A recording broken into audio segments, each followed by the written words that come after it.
예, 대치퍼스케이스 2022 대입 설명회 3부 지원 전략에 대해서 하겠습니다. 그러니까 여기서부터 보는 게 좀 부담이 있어요. 앞에 내용들을 다 아시고서 이걸 봐야지 더 이해가 잘 되거든요. 그런데 뭐 왔다 갔다 하면서 보겠다. 그런 경우는 괜찮아요. 그게 어떻게 보면 온라인 설명회가 갖고 있는 매력 아닌가라는 생각이 듭니다. 설명회는 분명한 한계가 있어요. 왜냐하면 각각의 학생들 개개인의 상황들을 다 반영해서 구체적인 진단을 드릴 수는 없는 거고 총론적으로 드릴 수 있는 부분들이 있지 않습니까? 그래서 그거는 저를 따로 만나셔야죠. 그렇죠? 그래서 그거는 저희 밴드에 보시면 상담 어떻게 하는지 있으니까 전화 주셔서 예약하신 다음에 만나 뵙도록 하겠습니다. 자, 지원 전략 구체적으로 보도록 하겠습니다. 우선 3학년 학부모가 학교에 대해 물어봐야 될 건 이겁니다. 최근 2년 동안 선배들 수시 합부 상황이 어떻습니까?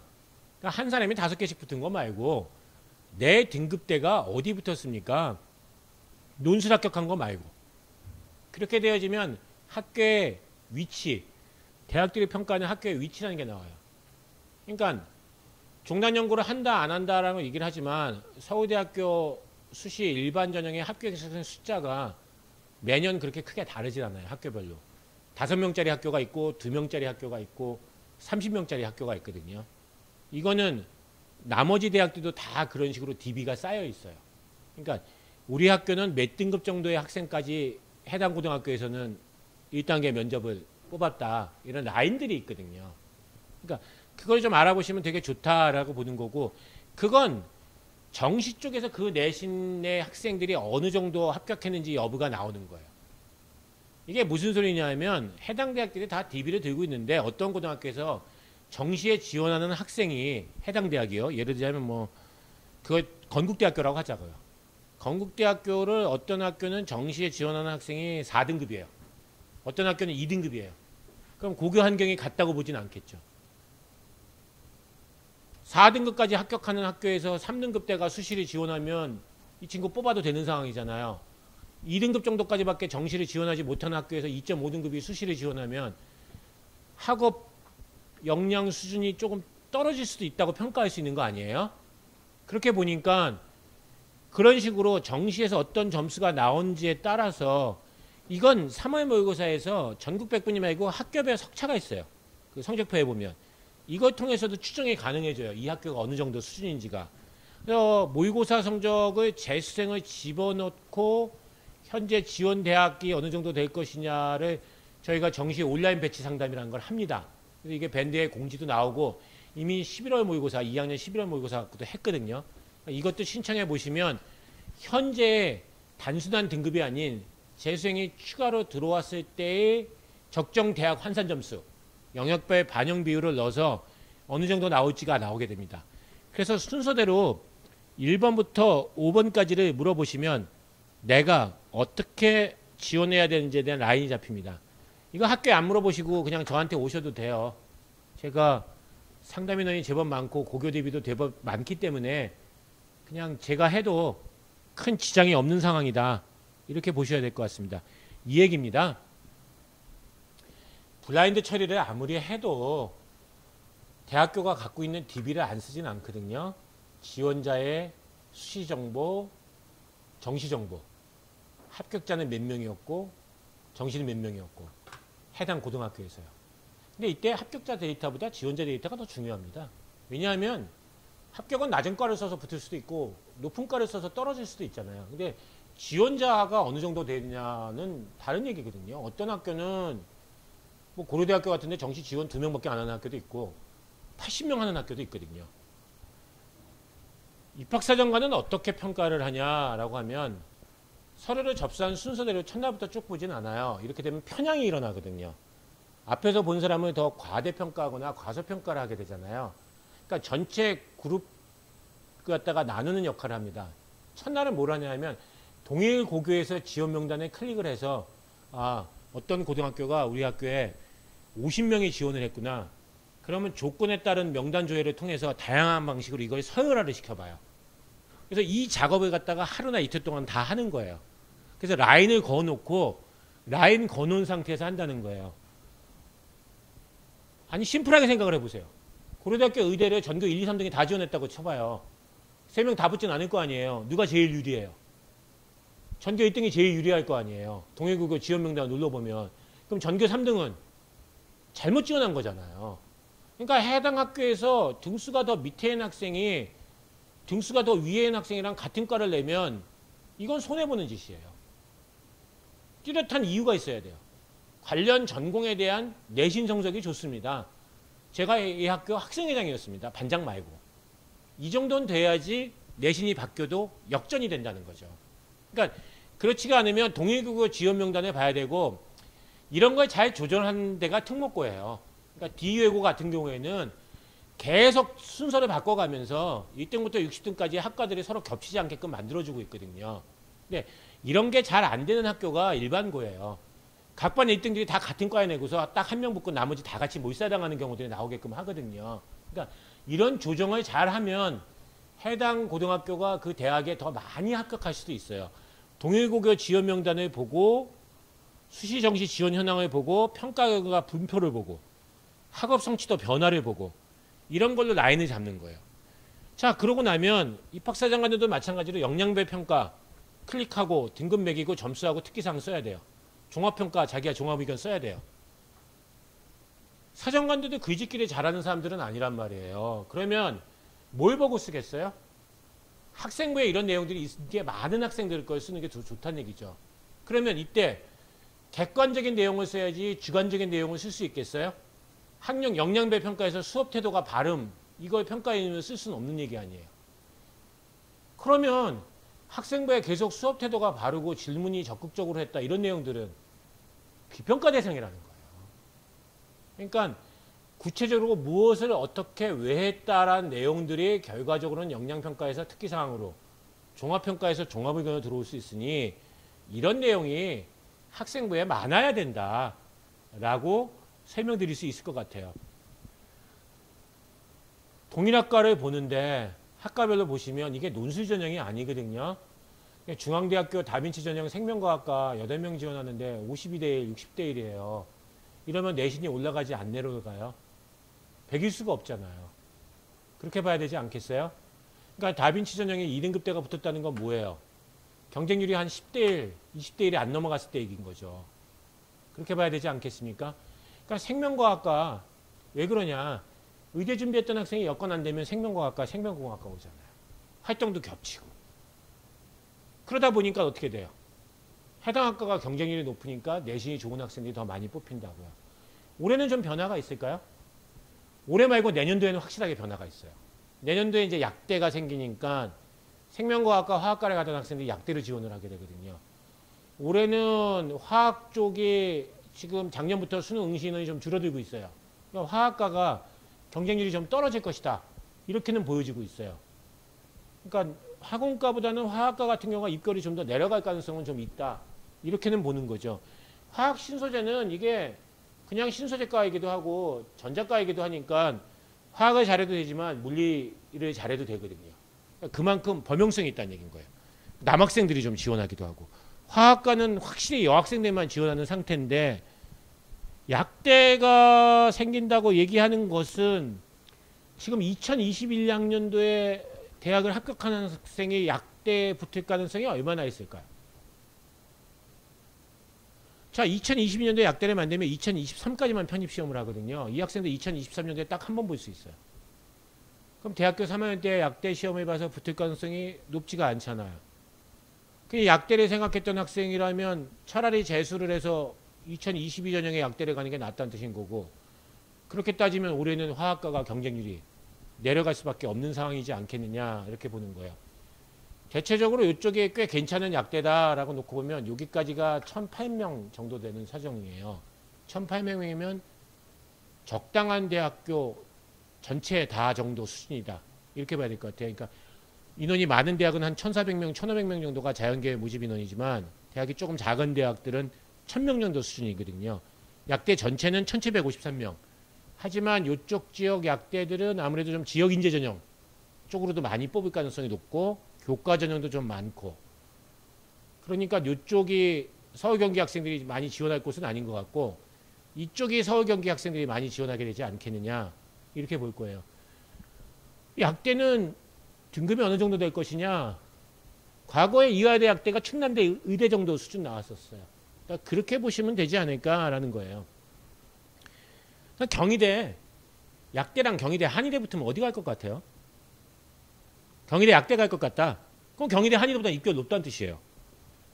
가천대 의대보다 높진 않겠지만 가천대 한의대보다 높을 거 아니에요. 그러면 지금 의치한수에서의 레벨이라는 것들이 있을 거 아니에요. 가천대학교가 아주대 동국대보다 한의대 약대 점수가 높진 않을 거 아니에요.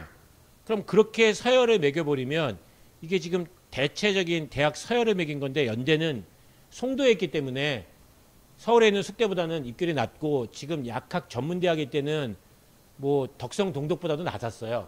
근데 이제 이게 6년제 학부 모집으로 바뀌게 되면 덕성 동덕보다 높으면 요 정도 되지 않을까 이렇게 보는 거고 그러면 여기서부터 여기까지 더해봤자 약대 모집 인원 자체가 한 300명밖에 안 돼요. 전국에서. 그게 그러니까 사실 상당히 높게 나오겠죠. 연세대학교의 공과대학보다 연세대학교 약대가 높을 거 아니에요. 그럼 그렇게 미루어서 입결을 놓고 보시면 가천대학교 한의대보다 높은 정도니까 가천대학교 한의대 정도 입결 정도 되는 게 단국대학교 천안에 있는 약대 정도 수준이다 라고 이야기하시면 되지 않을까 라고 본다는 거예요. 이건 고2가 좀 더 많이 해당이 되어지는 상황이다. 이렇게 보셔야 될 것 같아요. 문과는 이래요. 미디어 커뮤니케이션, 교육, 심리 엄청나게 높은 경쟁률이네요. 그러니까 저게 400명 정도가 비슷한 활동을 해서 낸 거예요. 가장 개인적인 것이 창의적이라면서요. 정말 학생부에서 나의 개인만의 독특함이 있는 활동이 있는지 남들이 했던 활동 흉내낸 거 말고요. 그런 거 찾지 않는다면 미디어 커뮤니케이션 함부로 지원하지 않는 게 맞아요. 미디어 커뮤니케이션에서 할 수 있는 일을 사회학과에서도 응용통계학과에서도 공공인지학부에서도 광고홍보학부에서도 사회복지 역사 철학에서도 다 할 수 있어요. 그러니까 그런 식으로 내가 공부는 수단이 아니에요. 공부는 재밌어야지 하는 거예요. 내가 재밌기 때문에 그 해당 과목이 내신이 잘 나왔을 거거든요. 그러니까 거기 세특이 잘 나왔을 거거든요. 직업은 수단이니까 어떤 과를 나와도 직업으로든 갈 수 있는 상황이 되는 거지 직업에 맞춰서 학과를 지원하시지 마시라. 이런 말씀 꼭 드리고 싶습니다.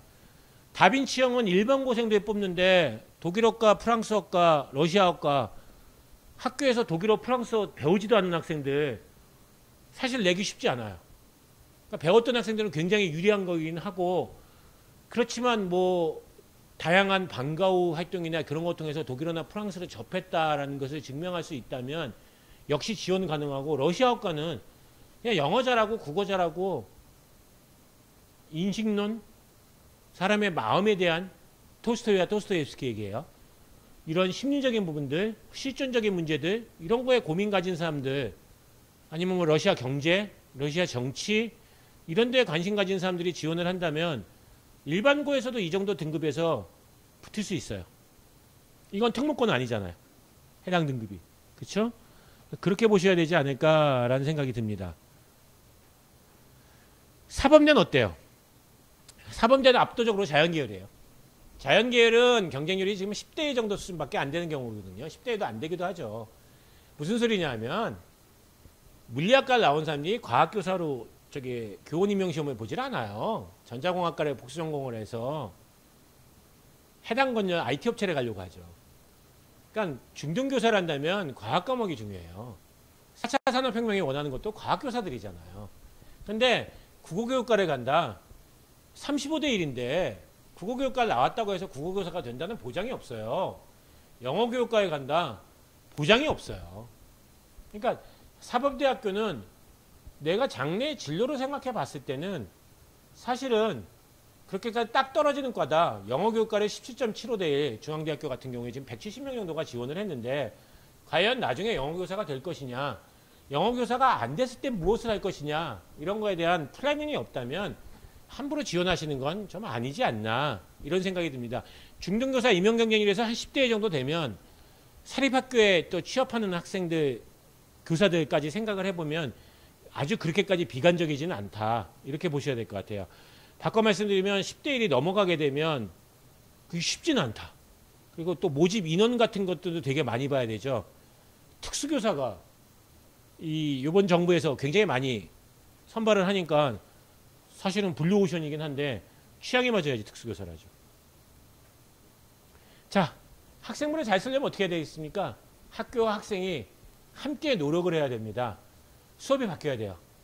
토론과 발표 수업이 있어야 되고 프로젝트 학습이 있어야 되고 실험과 실습이 있어야 됩니다. 무엇을 발표했다. 무엇에 대한 토론했다. 뭐뭐에 대해서 어쩌고저쩌고해서 보고서를 썼다. 뭐뭐에 대해서 실험해서 실험 결과가 어떤 식으로 나왔다. 이게 학생부에 쓰여져 있으면 돼요. 그러니까 이런 학생 참여형 학교가 굉장히 유리하고 그렇지 않다 하더라도 지금 학기 말에 자기평가서라는 걸 교사들이 학생들한테 제출하게끔 하거든요. 단 한 번의 발표만 있어도 단 한 번의 프로젝트 학습만 있어도 그걸 기재할 수 있지 않냐. 이게 교육부의 유권 해석이에요. 한 번만이라도 써라. 그러니까 한 번만이라도 해야 돼요. 근데 그렇게 할 거면 잘해야 돼요. 무엇을 왜 했다가 중요하고 어떻게 했다가 중요하고 이거 구글 네이버에 있는 거 적당히 뺏겨서 내는 거 그거 하면 안 된다는 거예요. 그 속에 자신의 관점이 있어야 되는 거예요. 자신이 고생한 게 있어야 돼요. 그래서 이게 과목별로 500자가 들어와줘야 돼요. 성실하다, 탁월하다, 독창적이다 이런 수사는 필요하지 않다는 거예요. 수사 말고 객관적인 팩트가 들어와야 돼요. 그게 어떻게 들어올 것이냐.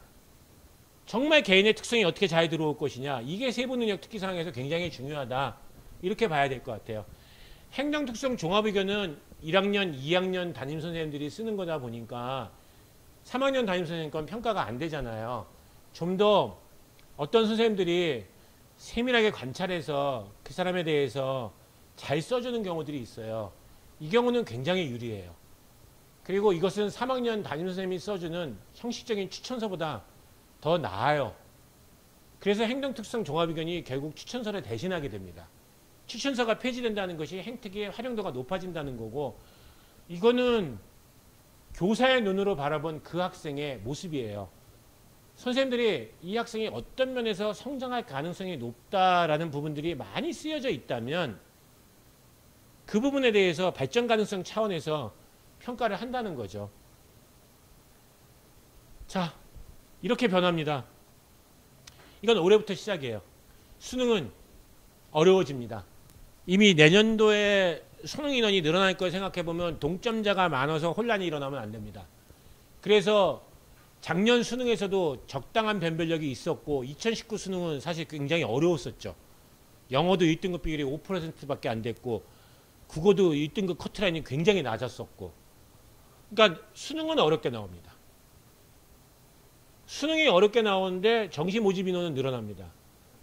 그러니까 창의적 사고와 추리 상상력이 과연 있을 수 있겠느냐. 모든 학생들한테 그걸 요구하지 않을 수 있어요. 그러니까 규범적인 학생들, 주어진 문제풀이를 성실하게 하는 학생들이라면 정말 내신을 잘 받아서 학생부 종합전형을 가거나 아니면 정시 수능을 준비하는 게 더 맞아요. 창의적 사고, 추리 상상력이라는 건 어떤 때에 생겨요? 이게 역설적인 게 초등학교, 중학교 때 학원 많이 안 보내면 생겨요. 학원 많이 안 보내고 TV에 안 보고 게임 안 시키고 부모와 자식이 일상적인 문제가 아닌 여러 가지 현안들과 관찰한 것들에 대해서 대화가 많이 있어야지 가능해요. 그러지 않은 학생들 중에서도 그러니까 혼자 영화 보고 혼자 책 보고 이런 학생들 같은 경우보다 이런 창의적 사고, 추리 상상력이 생겨요. 학생부 종합전형이 요구하는 창의적 사고, 추리 상상력을 생각해보면 초등학교, 중학교 때 선행을 많이 안 시켜야 돼요. 근데 그랬는데 창의적 사고, 추리 상상력이 안 생기면 어떻게 돼요? 수능으로 대학을 못 가요.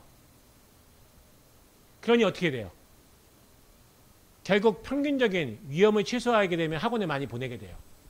그러니까 정말 중요한 역할을 해야 되는 사람들은 누구냐 하면 중학교 때 선생님들이에요. 중학교 때 교실이 개혁되고 발표 수업이 많고 수행평가가 있어서 학교를 창의적인 사고와 추리적 상상력이 넘치는 학생들로 채워놔야지만 되는 거거든요. 고교 교육과정이 아닌 중학교 교육과정이 개편되어야지만이 고등학교에 와서 아이가 힘이 생기거든요. 고등학교에 와서 갑자기 창의적 사고력이 생기고 수업 하나 들었다고 그러진 않잖아요. 그러니까 지금 이 설명에는 아무래도 고2, 고3 학부모들이 많이 들으실 거예요. 근데 중학생 학부모들한테 전달해 주셔야 될 거는 중학교에서 창의적 사고와 추리 상상력을 키우기 위해서 어떠한 노력을 하고 있냐. 부모와 학생과 학교는 이런 부분들에 대한 화두를 던져보셔야 될 것 같습니다. 세부능력 특기상 굉장히 중요한데 과목 선택도 되게 중요합니다. 경제 들으면 좋아요. 그 다음에 진로 선택 과목으로 한국사회 문제 들으면 굉장히 좋습니다. 과탐 투 과목 많이 들으면 많이 들을수록 좋고 물투, 화투, 생투 성적 좋으면 좋습니다. 거기에 써있는 세부능력 특기사항 좋으면 좋어요. 그게 토론, 집단과제, 개인과제, 실험 실습 없이 되지 않아요. 멘토 멘티 활동이 심화교육 프로그램이라고 생각하지 않아요. 수업을 통해서 알지 못했던 것을 알아가고 그 알아가는 기쁨이 있는 학생을 뽑고 싶은 거지, 멘토 멘티에서 알고 있는 내용들을 나보다 성적 나쁜 학생들한테 가르쳐줬다. 그게 대학에 와서 앞으로 더 어려운 공부를 혼자 주도적으로 할 수 있는 능력이 있다. 이렇게 보지 않아요. 인문사회 계열이나 자연공학 계열이나 우리가 대학을 졸업한 다음에 만나게 되는 현실은 대학교 때 배웠던 것도 거의 써먹지 않게 돼요. 4차 산업혁명이나 최근에 퍼지는 신종 코로나 바이러스에 대해서 대학에서 가르치지 않아요. 몰랐기 때문에 못 가르쳐요. 근데 그럼 이거를 개척해 나가는 사람들은 뭐예요? 스스로 공부해본 경험이 있는 사람들이 스스로 자료를 찾고 해석하고 조작해서 만들어주는 거란 말이에요. 이걸 원하는 거예요. 그러니까 학생부 종합전형은 알고 싶은 걸 스스로 찾아가는 능력이 있는 학생들이 찾는 거예요. 자기 길을 스스로 찾아가는 능력이 있는 학생들이 찾는 거예요. 이게 학생부에 기재되어져 있는 학생들이 찾는 거예요. 성적 말고 필요한 게 있다면 이거예요. 성적 말고 이걸 하고 있는 인원들이 적기 때문에 성적으로밖에 못 뽑는 거예요. 내 아이가 스스로 알고 싶은 게 있어서 찾아가는 노력들이 있고 이게 학생부에 따박따박 기록되고 있다면 적극적으로 장려해 주셔야 돼요. 중간고사, 기말고사 대비한다고 학원으로 돌리시지 말아야 돼요. 생각은 숙성이 돼야지 나오거든요. 생각과 김치는 참아야지 돼요. 배추 담자마자 바로 못 넘어가요. 생각도 아이가 생각이 수성될 수 있게끔 시간과 공간에 만들어줘야 되거든요. 어려운 거 알아요. 어렵기 때문에 내신으로 평가되고 결국 내신으로 학생부 종합전형을 한 거예요. 내신 이상을 원한다면 참고 더 깊게 들어갈 수 있도록 해줘야 돼요. 지원학과 관련 교과 성적 굉장히 중요해요. 면접은 그러한 자기주도성 발전 가능성에 대한 평가를 보는 거예요. 교과활동, 세부능력 특기사항, 교과 성적 말고 또 뭐가 있냐 보는 거예요. 고교 프로파일은 없앤다면서요. 교사 추천서는 없앤다면서요. 학생부 전교과 성적보다 더 중요한 건 뭐예요? 지원학과 관련 교과 성적이라고요. 이게 학생부 종합전형이에요. 전교과 성적은 학생부 교과 전형인 거고요. 지원학과 관련 교과 성적이 있다면 설사 흠이 있다가 해도 뽑을 수 있다는 거예요. 물론 그게 서울대학교이고 연세대학교일 수는 없겠지만서도요. 나머지 대학에서는 가능하다는 거예요. 이렇게 된다는 거예요. 그렇겠죠? 수능 성적은 이때 수능 최저학력으로서만 작용한다는 얘기인 거예요. 실제로 교과 성적 반영 방법에 대해서 입학사정관 238명, 교사 235명에 대해서 물어봤더니 선택 반영의 비중이 높았어요. 취위 반영의 비중도 높았어요. 전교과 반영과 주요교과 반영은 한 반반 정도 수준에 불과했었어요. 서강대학교 강경진 사정관은 이렇게 얘기했었어요. 학업과 내신, 세특, 교과학습 발전사항, 수상실적, 창차활동. 뭐 다 잘하는 얘기잖아요. 네, 맞아요. 서강대학교하고 서울대학교하고 비슷해요. 내신과 내신에 받쳐주는 수상경력, 그리고 창차활동, 교과서에 기반한 탐구활동이에요. 자, 그럼 동국대학교 이하의 중위권 대학은 어떨까요? 상위권 학생들은 학생부가 풍부하지만 중위권 대학들은 3등급 학생인 경우인데 비슷한 내용들이 많아요. 그러니까 개별 학생의 특성이 드러나게끔 담임선생님을 만나서도 우리 아이만의 고유한 특성이 나타날 수 있는 기록을 부탁드립니다. 학생이 그렇게 제출해주면 그 부분을 장려하고 칭찬해 주세요. 라는 얘기를 드려야 된다는 거예요. 전공 적합성도 마찬가지예요. 전공 관련 교과 성적이 굉장히 중요하지만 인하대학교 사정관 말처럼 경제학과 지원한 학생이 역사 관련 동아리 활동을 했다 해도 몰두했다면 뽑아줘야 된다는 거예요. 이건 중상위권 대학이기 때문에 이런 일이 일어나게 되는 거예요. 광운대학교 조효한 실장은 더 극단적인 얘기도 하네요. 협업 능력이 인성평가지 착한 게 중요한 게 아니다 라는 얘기까지 했는데 이건 조효한 선생님 개인 견해인 걸로만 평가하겠습니다. 입학한 학생이 이후에 좋은 성과를 거두는가에 대해서 종단 연구를 하는 대학들이 대표적으로 많죠. 서울대는 종단 연구하고 있지 않다고 얘기를 하고 있어요. 종단 연구는 안 하는데 일반 전형에 합격하는 숫자가 학교별로 다 똑같아요. 그러면 종단 연구 하는 게 더 낫지 않아요? 아까 수시 지원자, 합격자, 정시 지원자, 합격자처럼요.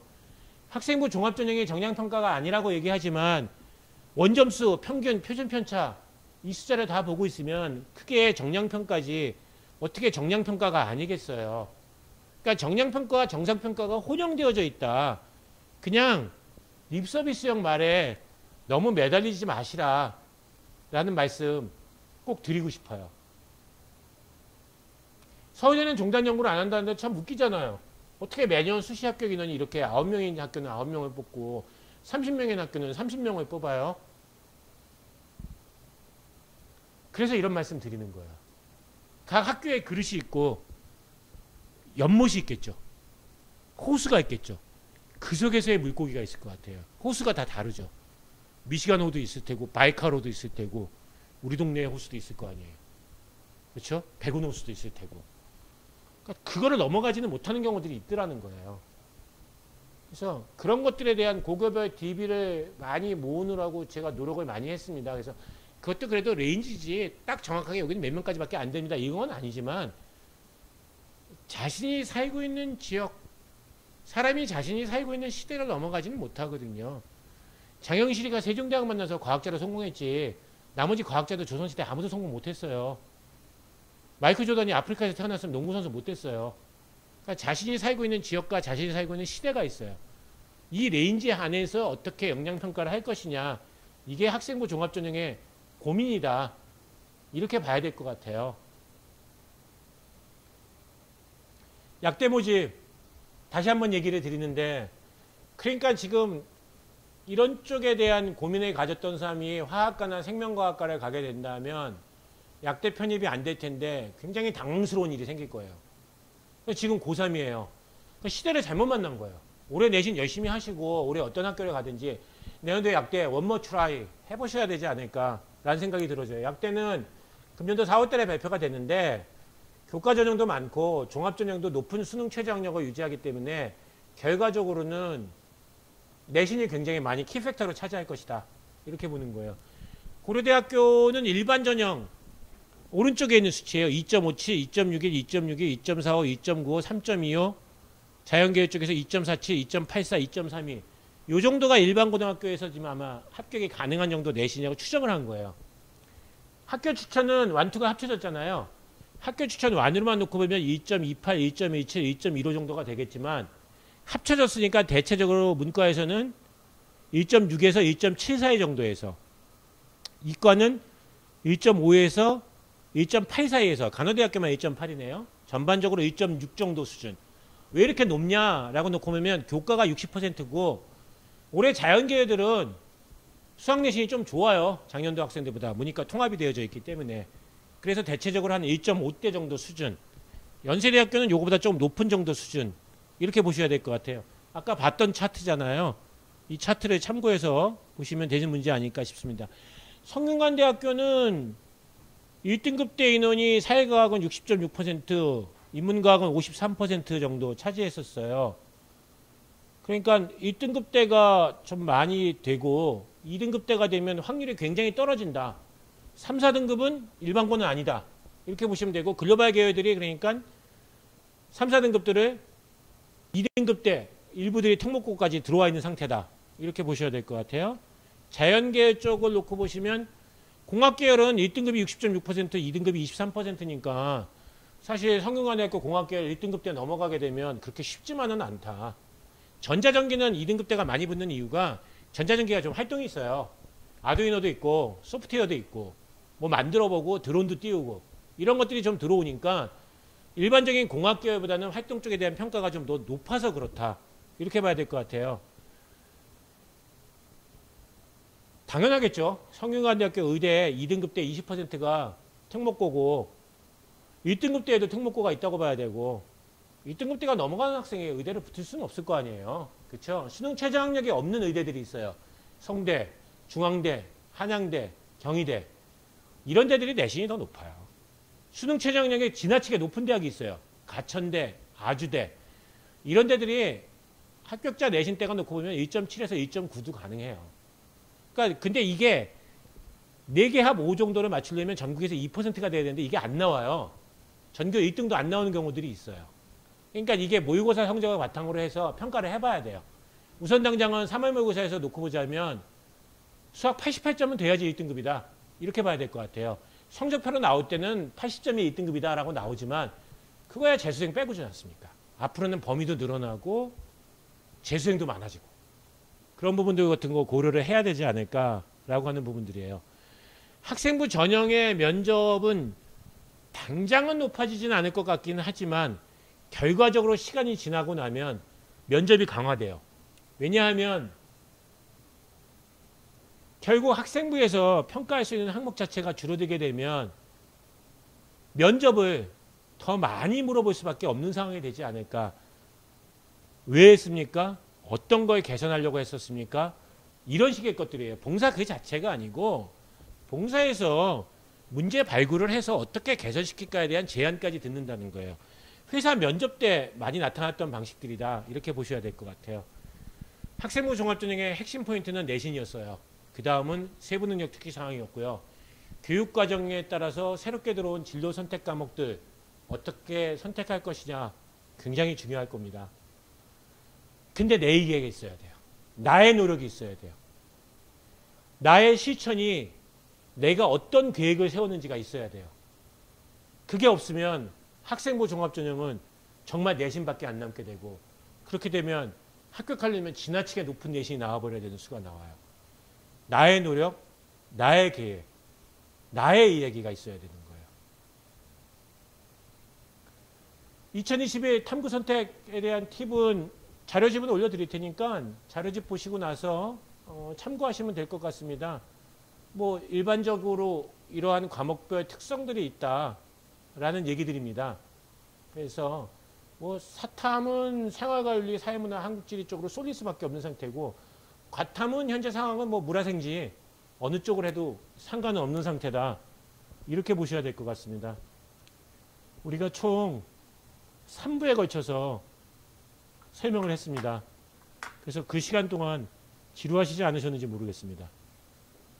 다음번에 더 좋은 화면 구성으로 맞춰서 더 좋은 컨텐츠를 해서 설명을 해보도록 하겠습니다. 아무래도 처음 하다 보니까 좀 미숙했던 면들도 있었을 것 같고 저 또한 제가 앞으로 더 발전할 것이다 라는 생각을 갖고 있습니다. 이 PPT, PDF 자료 받으셔서 여러 번 들으시면 제가 드리고 싶었던 말씀들 많이 이해할 수 있을 거라고 보고 그 다음에 저희 상담실에서 뵙도록 하겠습니다. 고맙습니다.